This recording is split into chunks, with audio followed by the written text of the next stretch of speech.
ইন্না লিল্লাহি ওয়া ইন্না ইলাইহি রাজিউন। ইন্না লিল্লাহি ওয়া ইন্না ইলাইহি রাজিউন। ইন্না লিল্লাহি ওয়া ইন্না ইলাইহি রাজিউন। আমার আব্বাকে আপনারা হয়তো চিনেন বা কোনো আত্মীয় লাগে বা আপনাদের সাথে বড় ওই যে বা এই তার 68 বছর জীবন দশায় আপনাদের সাথে সে কাটাইছি, অতিবাহিত করছে। আপনাদের সাথে হয়তো কোনো কথায় বা কাজে কোনো ভুল ভ্রান্তি হয়ে থাকলে আল্লাহর হস্তে আপনারা ক্ষমা করে দিবেন। আর যদি কেউ কোনো পাওনা আদি পেয়ে থাকেন অবশ্যই অবশ্যই যোগাযোগ করবেন। আমরা সর্বোচ্চ চেষ্টা করবো যত সময় দিয়ে দেওয়ার জন্য। আমি ওনার বড় ছেলে হিসেবে আপনাদের কাছে দুই হাত জোর করি ক্ষমা চেয়ে নিচ্ছি। আমার বাবাকে আপনারা খাস করে ক্ষমা করে দিবেন এবং দোয়া করবেন ইনশাআল্লাহ।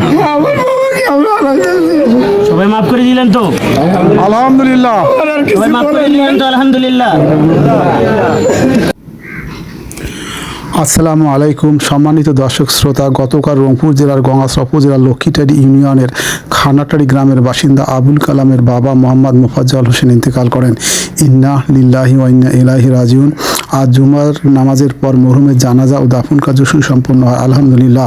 বিপুল সংখ্যক ধর্মপ্রাণ মুসলিম মরহুমের জানাজা ও দাফন কাজে অংশগ্রহণ করে মরহুমের জন্য দোয়া করেন।